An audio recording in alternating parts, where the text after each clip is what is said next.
Título 10 das Normas de Administração Financeira e de Contabilidade, artigo 68. O Presidente da República prestará anualmente ao Congresso Nacional as contas relativas ao exercício anterior, sobre as quais dará parecer prévio o Tribunal de Contas. Artigo 69. Os órgãos da administração direta observarão um plano de contas único e as normas gerais de contabilidade e da auditoria que forem aprovados pelo Governo. Artigo 70. Publicados a lei orçamentária ou os decretos de abertura de créditos adicionais, as unidades orçamentárias, os órgãos administrativos, os de contabilização e os de fiscalização financeira ficam, desde logo, habilitados a tomar as providências cabíveis para o desempenho das suas tarefas. Artigo 71. A discriminação das dotações orçamentárias globais de despesa será feita, inciso 1, no Poder Legislativo e órgãos auxiliares, pelas mesas da Câmara dos Deputados e do Senado Federal e pelo Presidente do Tribunal de Contas, inciso 2, no Poder Judiciário, pelos presidentes dos tribunais e demais órgãos competentes, inciso 3, no Poder Executivo, pelos ministros de Estado ou dirigentes de órgãos da Presidência da República. Artigo 72. Com base na lei orçamentária, créditos adicionais e seus atos complementares, o órgão central da programação financeira fixará as cotas e prazos de utilização de recursos pelos órgãos da Presidência da República, pelos ministérios e pelas autoridades dos poderes legislativo e judiciário para atender à movimentação dos créditos orçamentários ou adicionais. Parágrafo 1º. Os ministros de Estado e os dirigentes de órgãos da Presidência da República aprovarão a programação financeira setorial e autorizarão as unidades administrativas a movimentar os respectivos créditos, dando ciência ao Tribunal de Contas. Parágrafo 2º. O ministro de Estado, por proposta do Inspetor-Geral de Finanças, decidirá quanto aos limites de descentralização da administração dos créditos, tendo em conta as atividades peculiares de cada órgão.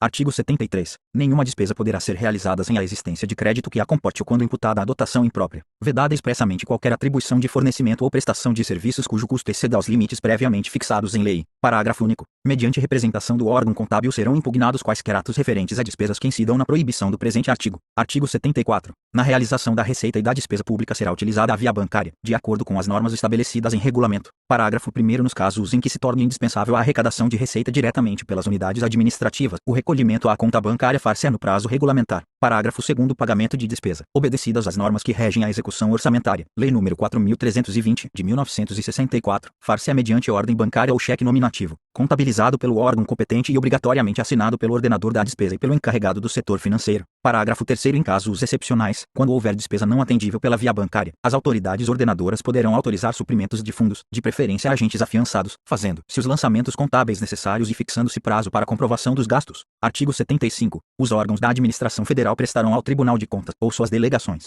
os informes relativos à administração dos créditos orçamentários e facilitarão a realização das inspeções de controle externo dos órgãos de administração financeira, contabilidade e auditorias. Parágrafo único. As informações previstas neste artigo são as imprescindíveis ao exercício da auditoria financeira e orçamentária, realizada com base nos documentos enumerados nos itens I e 2 do artigo 36 do Decreto-Lei nº 199, de 1967, vedada a requisição sistemática de documentos ou comprovantes arquivados nos órgãos da administração federal, cujo exame se possa realizar através das inspeções de controle externo. Artigo 76. Caberá ao Inspetor-Geral de Finanças ou autoridade delegada autorizar a inscrição de despesas na conta restos a pagar, Lei nº 4.320, de 1964, obedecendo-se na liquidação respectiva às mesmas formalidades fixadas para a administração dos créditos orçamentários. Parágrafo único. As despesas inscritas na conta de restos a pagar serão liquidadas quando do recebimento do material, da execução da obra ou da prestação do serviço, ainda que ocorram depois do encerramento do exercício financeiro. Artigo 77. Todo ato de gestão financeira deve ser realizado por força do documento que comprove a operação e registrado na contabilidade, mediante classificação em conta adequada. Artigo 78. O acompanhamento da execução orçamentária será feito pelos órgãos de contabilização. Parágrafo 1º. Em cada unidade responsável pela administração de créditos proceder-se-á sempre à contabilização destes. Parágrafo 2º. A contabilidade sintética ministerial caberá à Inspetoria Geral de Finanças. Parágrafo 3º. A contabilidade geral caberá à Inspetoria Geral de Finanças do Ministério da Fazenda. Parágrafo 4º. Atendidas as conveniências do serviço, um único órgão de contabilidade analítica poderá encarregar-se da contabilização para várias unidades operacionais do mesmo ou de vários ministérios. Parágrafo 5º. Os documentos relativos à escrituração dos atos da receita e despesa ficarão arquivados no órgão de contabilidade analítica e à disposição das autoridades responsáveis pelo acompanhamento administrativo e fiscalização financeira e, bem assim, dos agentes incumbidos do controle externo, de competência do Tribunal de Contas.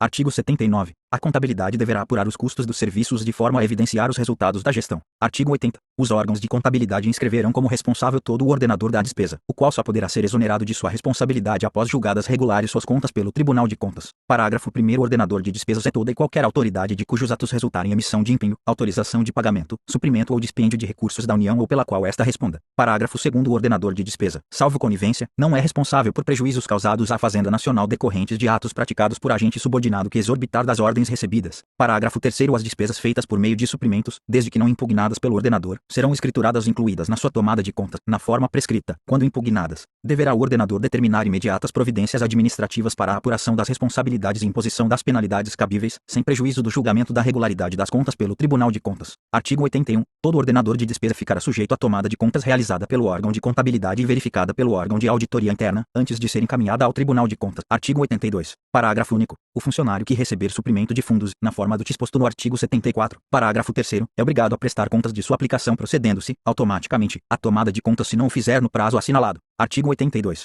As tomadas de contas serão objeto de pronunciamento expresso do Ministro de Estado, dos dirigentes de órgãos da Presidência da República ou de autoridade a quem estes delegarem competência, antes de seu encaminhamento ao Tribunal de Contas para os fins constitucionais e legais. Parágrafo 1º. A tomada de contas dos ordenadores, agentes recebedores, tesoureiros ou pagadores será feita no prazo máximo de 180 dias do encerramento do exercício financeiro pelos órgãos encarregados da contabilidade analítica e, antes de ser submetida a pronunciamento do Ministro de Estado, dos dirigentes de órgãos da Presidência da República ou da autoridade a quem estes delegarem competência, terá sua regularidade certificada pelo órgão de auditoria. Parágrafo 2º. Sem prejuízo do encaminhamento ao Tribunal de Contas, a autoridade a que se refere o parágrafo anterior no caso de irregularidade, determinará as providências que, a seu critério, se tornarem indispensáveis para resguardar o interesse público e a probidade na aplicação dos dinheiros públicos, dos quais dará ciência oportunamente ao Tribunal de Contas. Parágrafo 3º. Sempre que possível, desde que não retardem nem dificultem as tomadas de contas, estas poderão abranger conjuntamente a dos ordenadores e tesoureiros ou pagadores. Artigo 83. Cabe aos detentores de suprimentos de fundos fornecer indicação precisa dos saldos em seu poder em 31 de dezembro, para efeito de contabilização e reinscrição da respectiva responsabilidade pela sua aplicação em data posterior, observados os prazos assinalados pelo ordenador da despesa. Parágrafo único. A importância aplicada até 31 de dezembro será comprovada até 15 de janeiro seguinte. Artigo 84.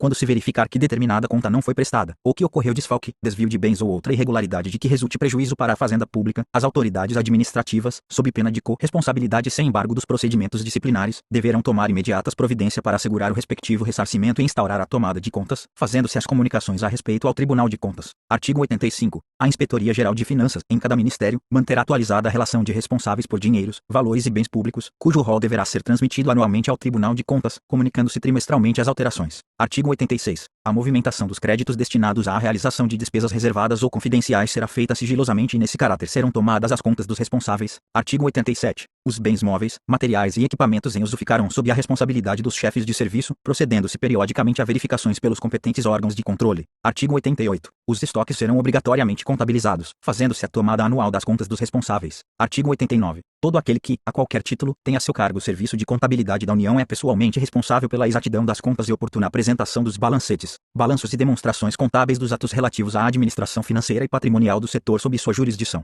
Artigo 90. Responderão pelos prejuízos que causarem à Fazenda Pública o ordenador de despesas e o responsável pela guarda de dinheiros, valores e bens. Artigo 91. Sob a denominação de reserva de contingência, o orçamento anual poderá conter dotação global não especificamente destinada a determinado órgão, unidade orçamentária, programa ou categoria econômica, cujos recursos serão utilizados para abertura de créditos adicionais. Artigo 92. Com o objetivo de obter maior economia operacional e racionalizar a execução da programação financeira de desembolso, o Ministério da Fazenda promoverá a unificação de recursos movimentados pelo Tesouro Nacional através de sua caixa junto ao agente financeiro da União. Parágrafo único. Os saques contra a Caixa do Tesouro só poderão ser efetuados dentro dos limites autorizados pelo Ministro da Fazenda ou autoridade delegada. Artigo 93. Quem quer que utilize dinheiros públicos terá de justificar seu bom e regular emprego na conformidade das leis, regulamentos e normas emanadas das autoridades administrativas competentes.